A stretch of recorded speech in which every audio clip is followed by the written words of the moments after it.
حمد و ثنا کے بعد ہماری گفتگو موجودہ بین الاقوامی حالات کے تناظر میں کچھ یوں ہے کہ انسانوں کے لیے اللہ رب العالمین کی اسکیم، اللہ رب العالمین کا پروگرام کیا ہے۔ انسانوں کے لیے اللہ رب العالمین کا جو تخلیقی پروگرام ہے، تخلیقی اسکیم ہے، وہ یہ کہ انسان مبنی بر آخرت مخلوق ہے۔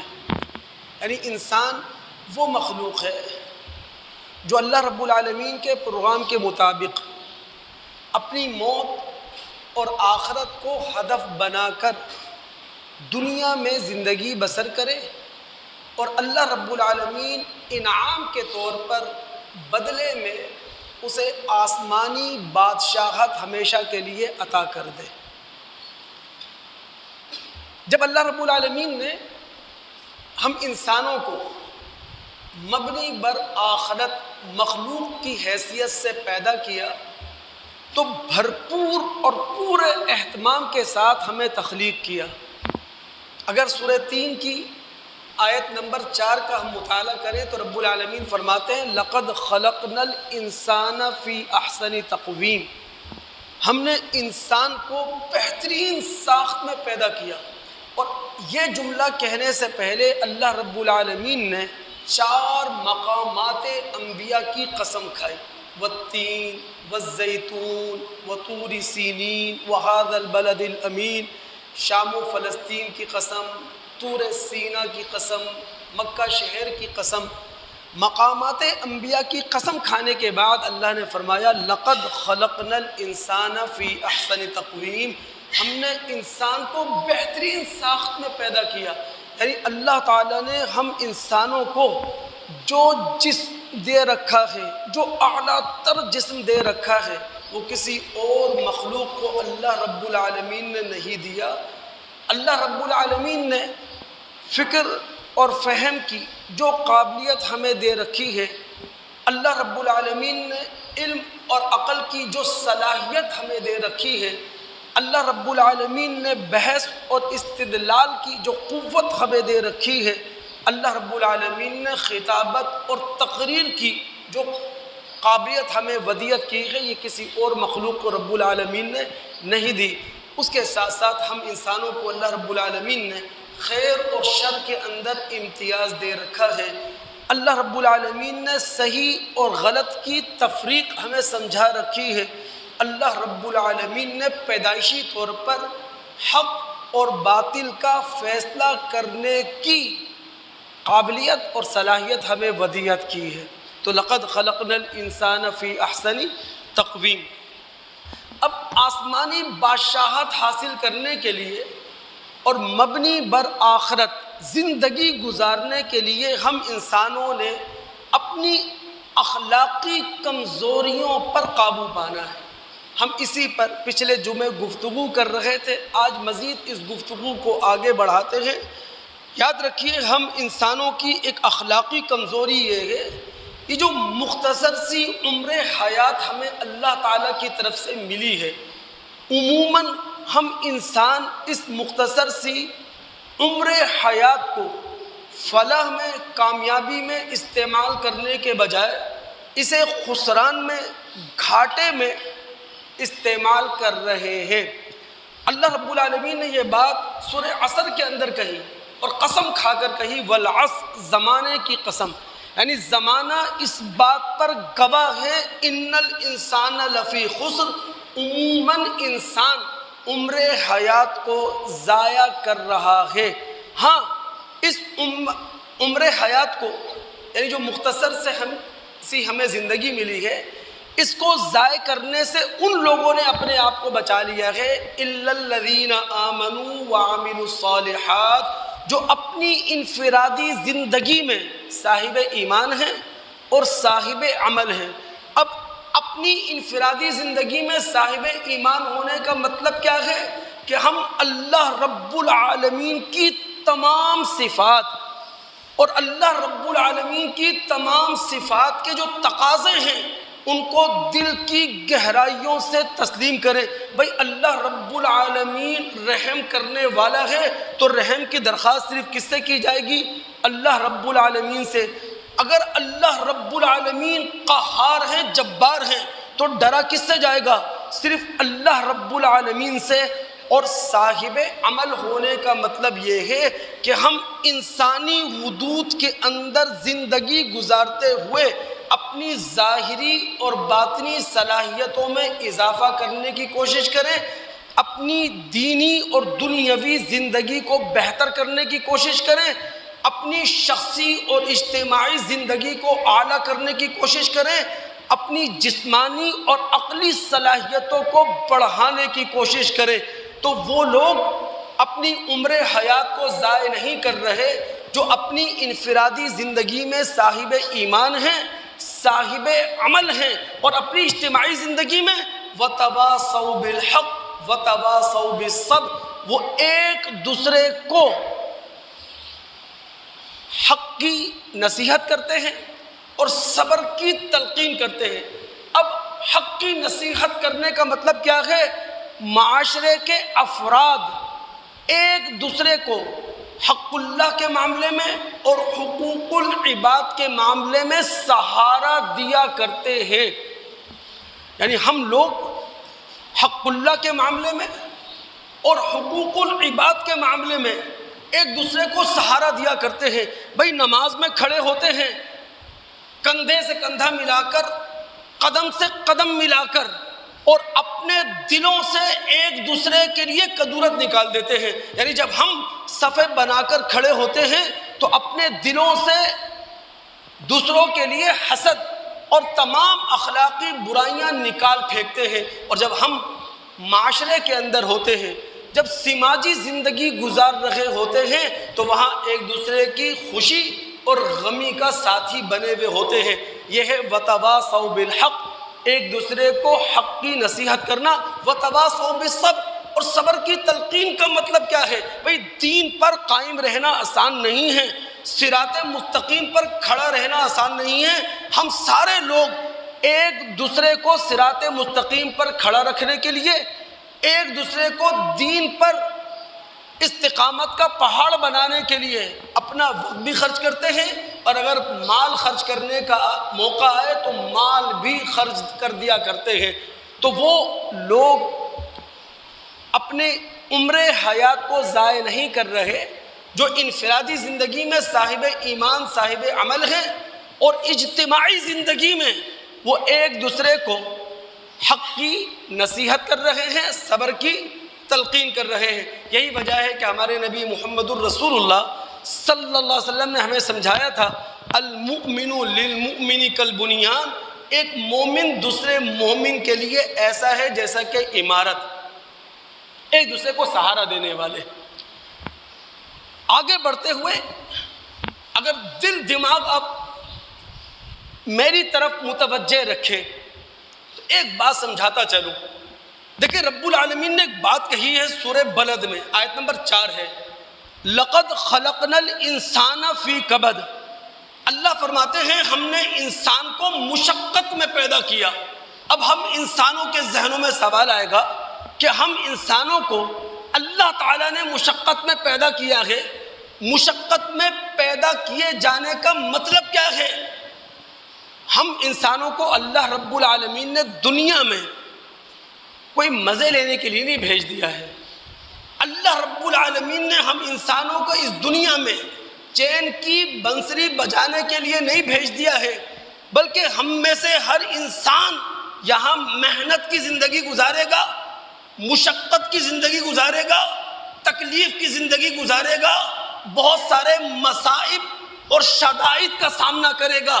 آپ ہر انسان کی زندگی کا مطالعہ کر جائیں، ہر انسان اپنی ماں کے پیٹ میں نطفہ قرار پانے سے لے کر موت کی آخری ہچکی تک قدم قدم پر محنت اور مشقت کے مراحل سے گزرتا ہے، شدائد اور مصائب کے مراحل سے گزرتا ہے۔ تو یہ دنیا کی زندگی دوست چین کی بنسری بجانے کے لیے نہیں ہے، یہ محنت کرنے کے لیے ہے، یہ مشقت کا سامنا کرنے کے لیے ہے، یہ شدائد اور مصائب کا سامنا کرنے کے لیے ہے۔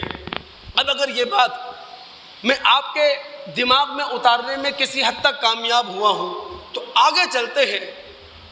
ہم انسانوں کی ایک کمزوری یہ ہے کہ ہم دوسروں کے حقوق پر ڈاکہ مار جاتے ہیں، دست درازی کردہ جاتے ہیں۔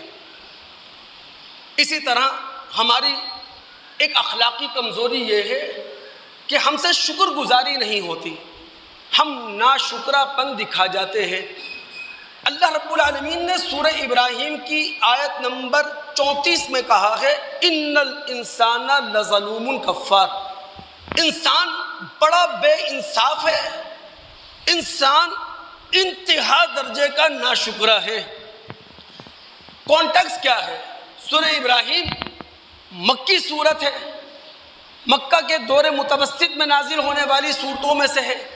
رب العالمین فرماتے ہیں وَآتَاكُمْ مِن كُلِّ مَا سَأَلْتُمُوهُ، ہم نے تمہاری خلقت اور تمہاری فطرت کے تقاضوں کو سامنے رکھ کر وہ سارے انعامات تم پر کیے ہیں، وہ سارے احسانات تم پر کیے ہیں جو تمہاری خلقت کا تقاضا تھا، جو تمہاری فطرت کا تقاضا تھا۔ وَآتَاكُمْ مِن كُلِّ مَا سَأَلْتُمُوهُ، جو تمہاری فطرت کی ڈیمانڈ تھی، جو تمہاری خلقت کی ڈیمانڈ تھی، ہم نے پوری کی۔ پھر رب العالمین فرماتے ہیں وَإِن تَعُدُّوا نِعْمَةَ اللَّهِ لَا تُحْصُوهَا، اگر تم اللہ رب العالمین کے انعامات کو، اگر تم اللہ رب العالمین کے احسانات کو جو تم پر اللہ نے کیے ہیں شمار کرنا چاہو، گننا چاہو، نہیں گن سکتے۔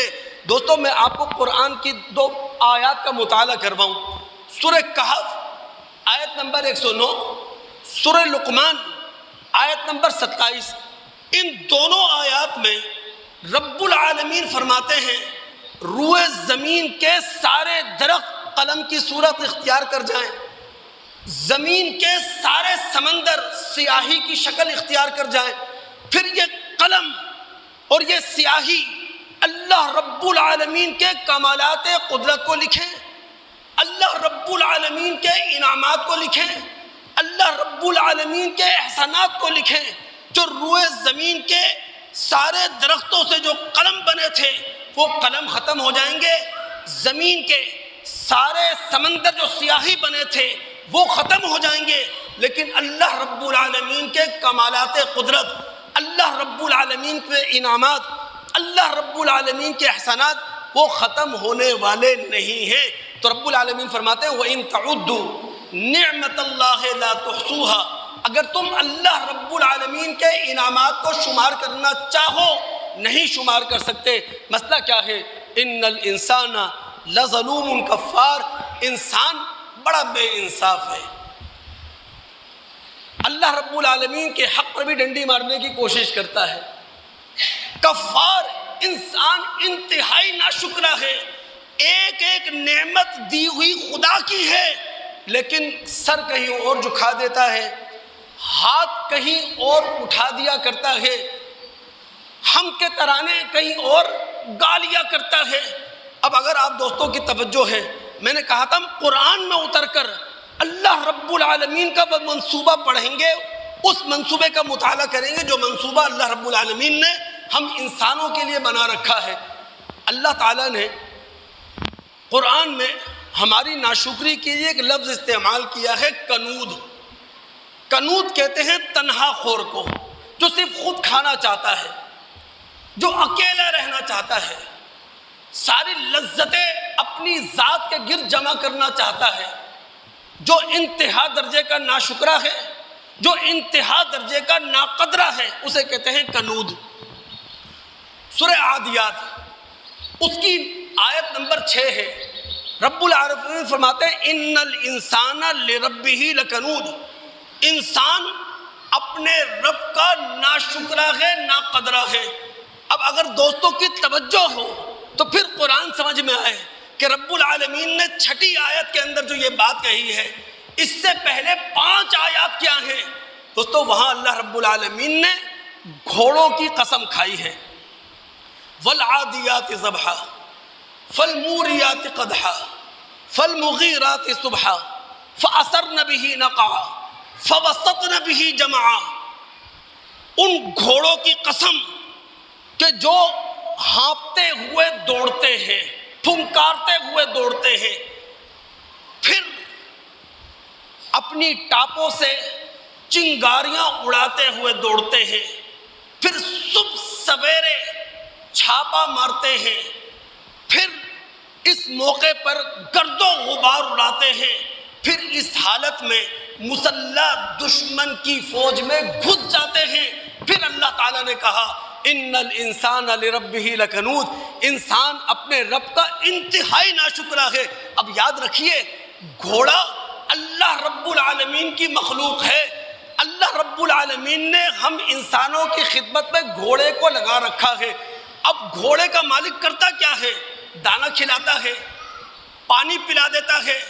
گھوڑا اپنے مالک کی اس طور پر وفاداری کرتا ہے، موقع آتا ہے اپنے مالک کی عزت کے لیے، اپنے مالک کی جان کے لیے، اپنے مالک کے گھرانے کے لیے، اپنے مالک کے قبیلے کے لیے مسلح دشمن کی فوج میں گھس جاتا ہے، اپنی جان کی پرواہ نہیں کرتا. یہ انسان کیسا ہے؟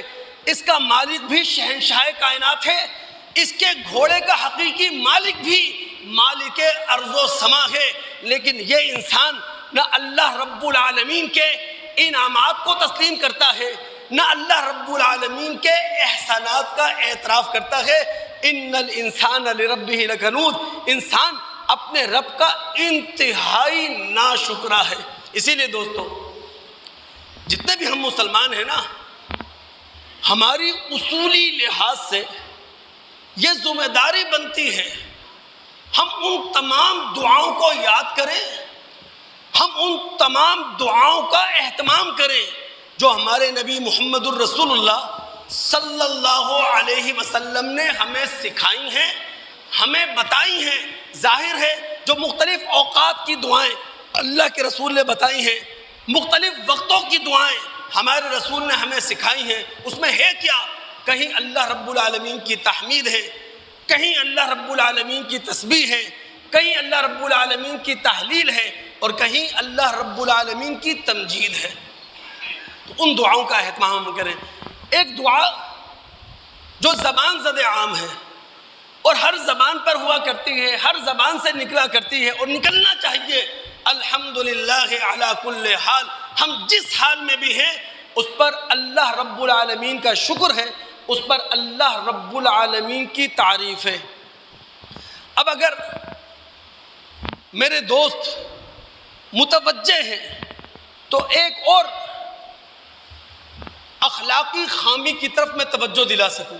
میں نے کہا اللہ تعالیٰ کی اسکیم میں، اللہ تعالیٰ کے پروگرام میں انسان وہ مخلوق ہے جو مبنی بر آخرت زندگی بسر کرنے کے لیے پیدا کی گئی ہے. اب آخرت کو ہدف بنا کر، اپنی موت کو یاد رکھ کر ہم زندگی گزار سکتے ہیں، آسمانی بادشاہت پا سکتے ہیں. صرف کرنا اتنا سا ہے کہ اپنی اخلاقی کمزوریوں پر ہم نے گرفت کرنی ہے. اور ایک ہماری اخلاقی کمزوری کیا ہے ہم انسانوں کی؟ ہم بڑے کم ظرف لوگ ہیں، ہم بڑے چھوٹے دل کے لوگ ہیں. ہم اپنے دلوں میں دوسروں کو جگہ نہیں دے پاتے ہیں، ہم دوسروں کو وہ مقام نہیں دے پاتے ہیں جس مقام کے وہ مستحق ہیں. ہم ان کے گن نہیں گا پاتے ہیں، ان کے لیے دو جملے نہیں کہہ پاتے ہیں. تو انسان بڑا کم ظرف ہے، بڑا چھوٹا دل لے کر پیدا ہوا ہے. انسان اتنا کم ظرف ہے، اپنی کم ظرفی کی وجہ سے نبوت کے مقابلے پر کھڑا ہوا ہے، رسالت کے مقابلے پر کھڑا ہوا ہے، وحی کے مقابلے پر کھڑا ہوا ہے. اور تاریخ میں بہت سارے مواقع ایسے ہیں جہاں وہ شہنشاہ کائنات کے مقابلے پر کھڑا ہو گیا. سورہ بنی اسرائیل اس کی آیت نمبر 100 ہے دوستو. سورہ بنی اسرائیل مکہ کے دور آخر میں نازل ہونے والی سورت ہے. ہم سب جانتے ہیں محمد الرسول اللہ صلی اللہ علیہ وسلم جب تک انہوں نے نبوت کا دعویٰ نہیں کیا، قریش عرب آپ کو کہتے تھے امین ہیں، آپ کو کہتے تھے صادق ہیں، آپ جیسا کوئی دوسرا ہمارے درمیان ہے ہی نہیں. لیکن جیسے ہی غار حرا میں ہمارے نبی محمد الرسول اللہ صلی اللہ علیہ وسلم کے سر پر تاج نبوت، تاج رسالت رکھا گیا، یہی قریش عرب تھے جن کی متکبرانہ ذہنیت باہر آئی، جن کی متکبرانہ نفسیات باہر آئی، اور کہنے لگے کہ جب دنیا کے خزانے اللہ رب العالمین نے ہم کو دے رکھے ہیں تو پھر اللہ رب العالمین نبوت اور رسالت کے لیے ہم ساداتوں کو کیسے چھوڑ سکتا ہے، اور در یتیم کو نبی اور رسول کیسے بنا سکتا ہے. اللہ رب العالمین نے نبی علیہ الصلوۃ والسلام کی زبانی تبصرہ کروایا اور کہا قل، اے نبی کہیے، لو انتم تملکون خزائن رحمت ربی، اے قریش عرب، اگر میری رب کی رحمت کے خزانے تمہارے قبضے میں ہوتے، اذا لامسکتم خشیۃ الانفاق، تو خرچ ہو جانے کے ڈر سے تم وہ کبھی خرچ کرتے ہی نہ. یعنی میری رب کی رحمت کے خزانے تمہارے ہاتھ میں، میرے رب کے فضائل کے خزانے تمہارے ہاتھ میں، تم اتنے بخیل ہو، اتنے کمظرف ہو، اتنے چھوٹے دل کے مالک ہو کہ میرے رب کی رحمت کے خزانے، میرے رب کے فضائل کے خزانے کبھی تم خرچ نہ کرتے، اس ڈر سے کہیں یہ ختم نہ ہو جائے. وَكَانَ الْإِنسَانُ قَتُورًا، انسان بڑا کم چھوٹے دل کا مالک ہے. انسان اپنے دل میں دوسروں کے لیے جگہ رکھتا ہی نہیں ہے. تو دوستو، کم ظرفی کو ہم ختم کرنا ہے، اپنے آپ کو اعلیٰ ظرف بنانا ہے اپنے نبی کی طرح. ہمارے نبی محمد صلی اللہ علیہ وسلم کتنے اعلیٰ ظرف تھے، کبھی غور کیا آپ نے؟ یہ جو محدثین نے کتاب فضائل الصحابہ کے اندر صحابہ کے فضائل جمع کر رکھے ہیں، یہ ہے کیا؟ یہ نبی علیہ السلام کا خراج تحسین ہے جو آپ نے صحابہ کو پیش کیا ہے.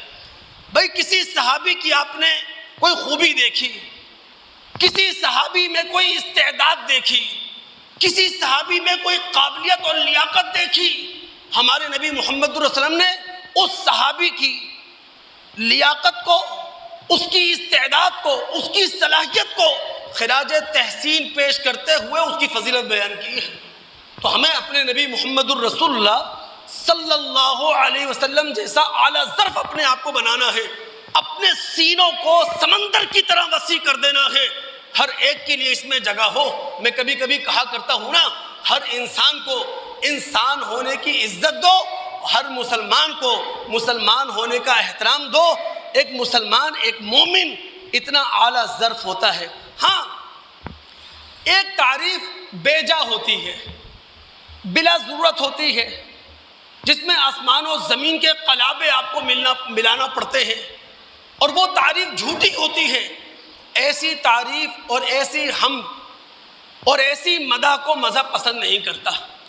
ہاں، بجا طور پر آپ کسی کی تعریف کریں، ضرورت کے مطابق کسی کی تعریف کریں، نپے تلے الفاظ میں کسی کو خراج تحسین پیش کریں، اسے مذہب بہت اچھی نگاہ سے دیکھا کرتا ہے. تو ہم تمام دوستوں کو چاہیے کہ ہم اپنے آپ کو اعلیٰ ظرف بنائیں.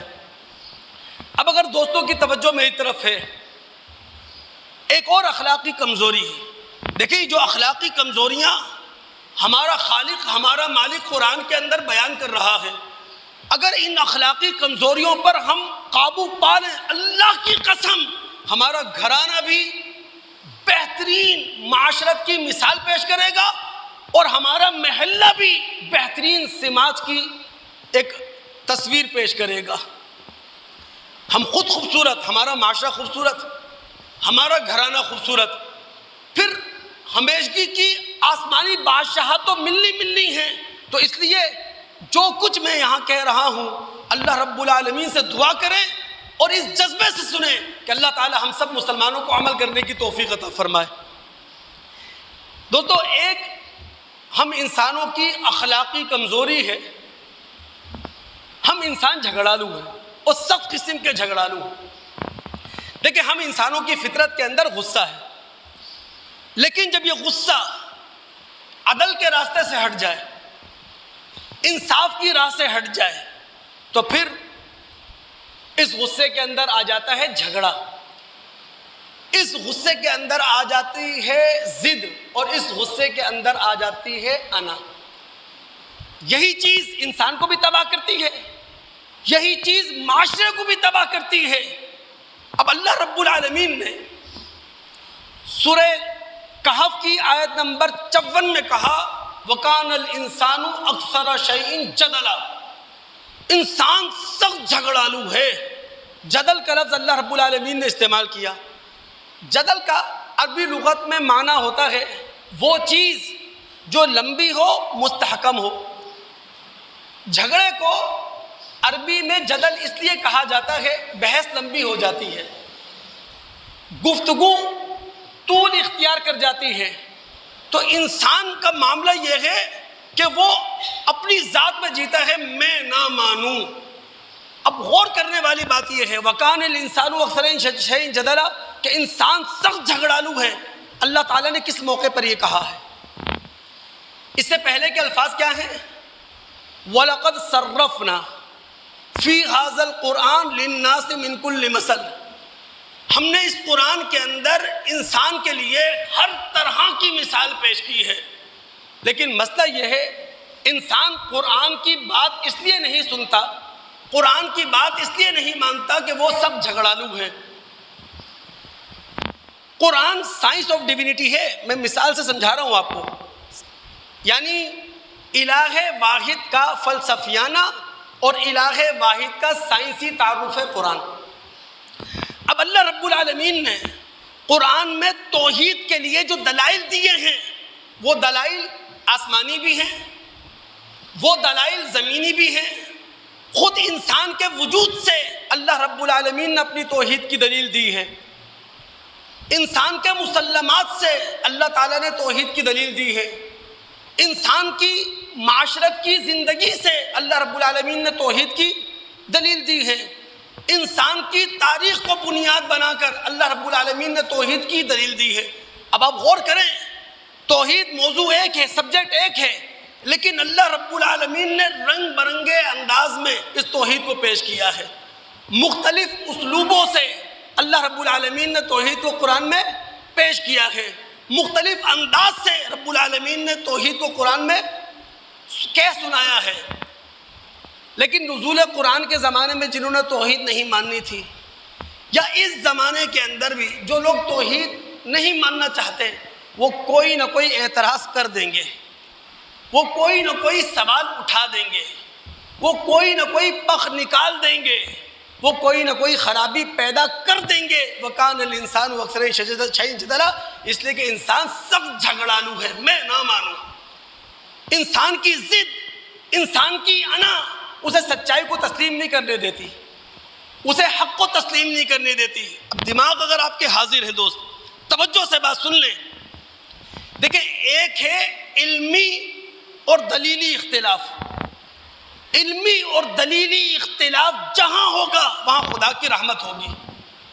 یاد رکھیے، علمی اور دلیلی اختلاف اس بات کی ضمانت ہے یہ معاشرہ بڑا باشعور ہے، یہ معاشرہ مہذب ہے، یہ معاشرہ بااخلاق ہے۔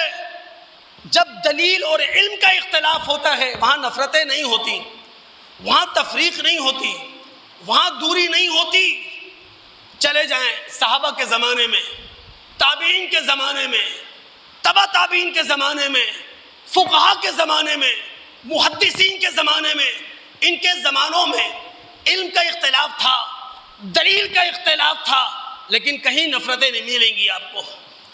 آج مسلم دنیا جو اختلاف رکھتی ہے وہ علم اور دلیل کا اختلاف نہیں ہے، معذرت کے ساتھ وہ انا کا اختلاف ہے، وہ ضد کا اختلاف ہے۔ فرقہ وارانہ اختلاف کے پیچھے علم اور دلیل نہیں ہوتی، فرقہ وارانہ اختلاف کے پیچھے ضد ہوتی ہے، انا ہوتی ہے، میں نہ مانوں۔ آپ مشکات باب الاعتصام بالکتاب والسنہ میں اتریں، وہاں آپ کو مسند احمد ترمذی ابن ماجہ کی ایک روایت ملے گی، ابو امامہ رضی اللہ تعالیٰ عنہ اس روایت کے راوی ہیں، وہ کہتے ہیں نبی محمد الرسول اللہ صلی اللہ علیہ وسلم نے فرمایا ما ضل قوم بعد ہدن، ہدایت مل جانے کے بعد جو قوم گمراہ ہوئی ہے اس کے پیچھے ایک ہی وجہ تھی، الا اوت الجدل، وہ جھگڑالو بن گئے تھے، وہ ضدی بن گئے تھے، وہ انا پرست بن گئے تھے۔ اب دوستو، آپ کی اس موجود دنیا میں زمین کے مختلف خطوں میں جو جنگیں ہیں اس کے پیچھے کیا ہے؟ امریکہ اور اسرائیل کی ضد۔ آج جو بمباری ہے، آج جو اسلحہ دنیا بھر میں بنتا ہے، دنیا بھر میں خرید و فروخت ہوتی ہے، اس کے پیچھے کیا ہے؟ امریکہ اور اسرائیل کی ضد اور انا۔ امریکہ اور اسرائیل کی ضد اور انا نے بین الاقوامی قوانین کی دھجیاں اڑا دیں۔ امریکہ اور اسرائیل کی ضد اور انا نے بین الاقوامی ادارہ اقوام متحدہ کو زمین سے لگا دیا، اقوام متحدہ کے چارٹر کو زیر و زبر کر کے رکھ دیا۔ آج اگر امریکہ اور اسرائیل اپنی ضد اور انا سے پیچھے ہٹ جائیں تو معاملات سدھر جائیں گے خود بخود۔ حالات اس نہج کو پہنچ چکے ہیں، دنیا سوچ رہی ہے کہ خدا را لیگ آف نیشن ختم ہوا، یو این او بھی ختم ہو، ایک نیا بین الاقوامی ادارہ ہمارے سامنے آئے جہاں عدل ہو، جہاں انصاف ہو، جہاں مساوات ہو، جہاں رواداری ہو، جہاں کسی ملک کو ویٹو پاور حاصل نہ ہو۔ سوچ رہی ایک بہت اچھی خبر جو پوری مسلم دنیا کے لیے ہے، ہر چہرے پر مسکراہٹ ہوگی ماشاءاللہ۔ ایران نے اسرائیل کا بھرپور جواب دیا اور ایسا منہ پہ تماچا مارا اسرائیل کے کہ آج تل ابیب اور حیفا وہاں ہم تباہی کی وہی داستان دیکھ رہے ہیں جو بھیگی آنکھوں کے ساتھ ہم فلسطین میں دیکھا کرتے تھے۔ وقت ہے پوری اسلامی دنیا ایران کے ساتھ کھڑی ہو اور اسرائیل اور امریکہ کو یہ میسج دیا جائے کہ ایک اسلامی ملک پر حملہ، وہ ایک ملک پر حملہ تصور نہیں ہوگا، پوری اسلامی دنیا پر حملہ تصور ہوگا۔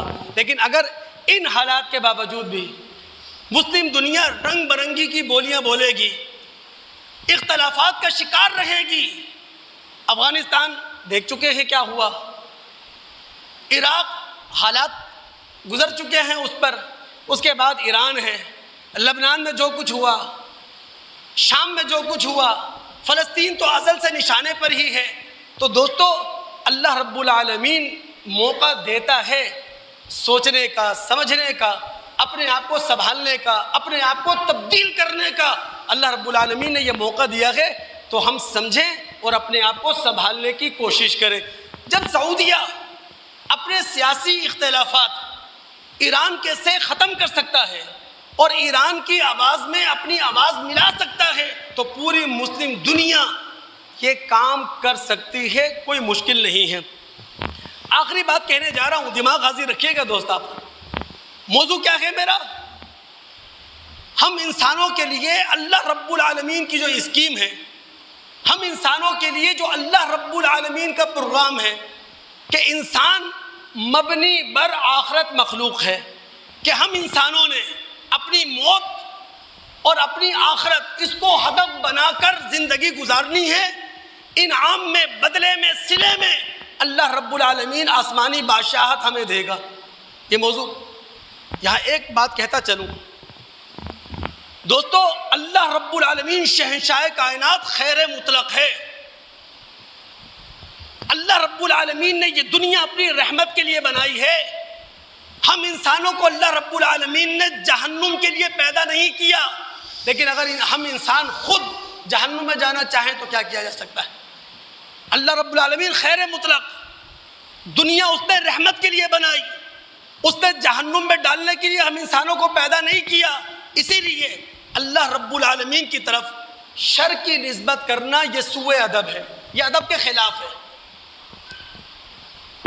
چونکہ دنیا کے اندر جتنا بھی شر پایا جاتا ہے ہم اپنے اختیار اور اپنی آزادی کا غلط استعمال کرتے ہیں، اس سے شر پیدا ہوتا ہے۔ بھائی دنیا کے اندر جنگ ہو رہی ہے، کون لڑ رہا ہے؟ انسان۔ سودی کاروبار ہو رہا ہے، تباہی کون لے کر آ رہا ہے؟ انسان۔ پاکستان کے اندر ہر دوسرا بندہ کرپٹ ہے، یہ شر کس نے پھیلایا؟ انسان نے۔ اللہ کے بندو، دنیا میں جتنا شر پایا جاتا ہے اللہ نے پیدا نہیں کیا، ہم انسانوں نے اپنے اختیار اور آزادی کا غلط استعمال کر کے اس دنیا کو شر سے بھرا ہے، ورنہ اللہ تو خیر مطلق ذات ہے۔ اللہ رب العالمین نے دنیا رحمت کے لیے پیدا کی تھی، ہم انسانوں کو جنت کے لیے پیدا کیا ہے، ابدی بادشاہت کے لیے پیدا کیا ہے، نہ کہ جہنم کے لیے۔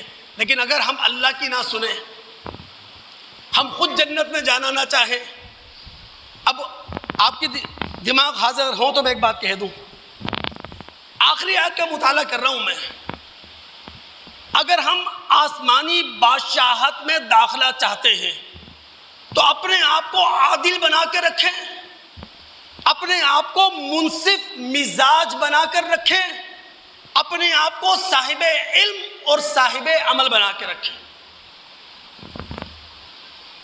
سورہ احزاب مدنی سورت ہے، غزوہ احزاب کے بعد نازل ہوئی، اس کی آیت نمبر 72 ہے۔ رب العالمین فرماتے ہیں انا عرضنا الامانۃ علی السماوات والارض والجبال فابین ان یحملنها، ہم نے، بیٹا بار بار کیوں آ رہے ہیں آپ؟ ہم نے اطاعت بالاختیار کی امانت، اختیار یعنی اطاعت بالاختیار کہ اپنی آزاد مرضی سے میں اطاعت کروں گا، میں اپنی آزاد مرضی سے اطاعت کروں گا۔ تو اطاعت بالاختیار کی امانت اللہ رب العالمین نے آسمانوں کے سامنے پیش کی، زمینوں کے سامنے پیش کی، پہاڑوں کے سامنے پیش کی۔ آسمان، زمین اور پہاڑ انہوں نے انکار کر دیا، اور ان کے انکار کرنے کا مطلب کیا تھا؟ کہ ان کے پاس یہ صلاحیت تھی نہیں کہ وہ اپنی آزاد مرضی سے اللہ رب العالمین کی اطاعت کر سکے۔ وَحَمَلَهَا الْإِنسَانُ، انسان آگے بڑھا، اس نے اطاعت بالاختیار کی امانت اٹھا لی، یعنی انسان کے پاس یہ صلاحیت ہے کہ وہ اپنی آزاد مرضی سے اللہ رب العالمین کی اطاعت کر سکتا ہے۔ سمجھ ہماری بات نہیں آ رہی ہے دوستو؟ انسان اپنے مادی وجود میں کائنات کی گئی گزری ہستی ہے، اپنے مادی وجود میں، جسمانی وجود میں اس کی ہستی کا کوئی وجود نہیں، لیکن انسان اپنے مانوی وجود میں آسمان سے بلند ہے، زمین سے زیادہ وسیع ہے، پہاڑ سے زیادہ سخت ہے۔ اب انسان اطاعت بالاختیار کی امانت اس نے اٹھائی، چونکہ اس کے پاس صلاحیت تھی۔ اس کی دلیل کیا ہے؟ اللہ نے کہا انہ کان ظلوما جہولا، انسان ظالم ہے اور انسان جاہل ہے۔ دوستو ظالم اسے کہا جا سکتا ہے کہ جو انصاف کر سکے، جاہل اسے کہا جا سکتا ہے کہ جو صاحب علم ہو اور اپنے علم سے کام نہ لے۔ اب انسان اپنی آزاد مرضی سے خدا کی اطاعت کر سکتا ہے، اس کی دلیل کیا ہے؟ وہ ظالم ہے، وہ جاہل ہے۔ اللہ کے بندو، ہم اسرائیل اور امریکہ کو ظالم کہہ رہے ہیں، ہم مرگ بر امریکہ، مرگ بر اسرائیل کا نعرہ لگا رہے ہیں، لیکن کبھی جاپان کو ہم ظالم نہیں کہتے، کینیڈا کو ظالم نہیں کہتے۔ کیوں؟ کیونکہ وہ انصاف کر رہے ہیں، وہ ظلم کر ہی نہیں رہے۔ ظلم کون کر رہا ہے؟ امریکہ۔ ظلم کون کر رہا ہے؟ اسرائیل۔ کیونکہ وہ انصاف کر سکتے تھے، وہ عدل کر سکتے تھے۔ جہول، آپ جاہل اسے کہتے ہیں جو صاحب علم ہو اور اپنے علم سے کام نہ لے۔ ایک نارمل شخص ہو، وہ کوئی غیر انسانی حرکت آپ کے ساتھ کر جائے، آپ کبھی بھی ناراض نہیں ہوں گے، بلکہ آپ کو ہمدردی ہوگی اس سے، اس کے پاس دماغ نہیں ہے، وہ مجنون ہے، اس نے غیر انسانی حرکت کی آپ سے، تو آپ کبھی ناراض نہیں ہوں گے، بلکہ ہمدردی کریں گے، گلے لگائیں گے، قریب کریں گے، ایسا ہی ہوگا نا۔ لیکن ایک نارمل انسان جس کے پاس علم تھا، اگر وہ کوئی غیر اخلاقی حرکت آپ سے کرے گا، غیر انسانی حرکت آپ سے کرے گا، تو آپ اس پر ناراض ہوں گے، فوراً فتویٰ لگائیں گے، بڑے جاہل ہو تم۔ تو انسان اپنی آزاد مرضی سے اپنے خالق کی اطاعت کر سکتا ہے، اس کی دلیل یہ ہے وہ ظالم ہے، یعنی وہ انصاف کر سکتا تھا، وہ جاہل ہے، اپنے علم سے کام لے سکتا تھا۔ اللہ تعالیٰ سے دعا ہے سننے کے بعد سمجھنے کے بعد عمل کرنے کی توفیق عطا فرمائے۔ السلام علیکم ورحمۃ اللہ وبرکاتہ۔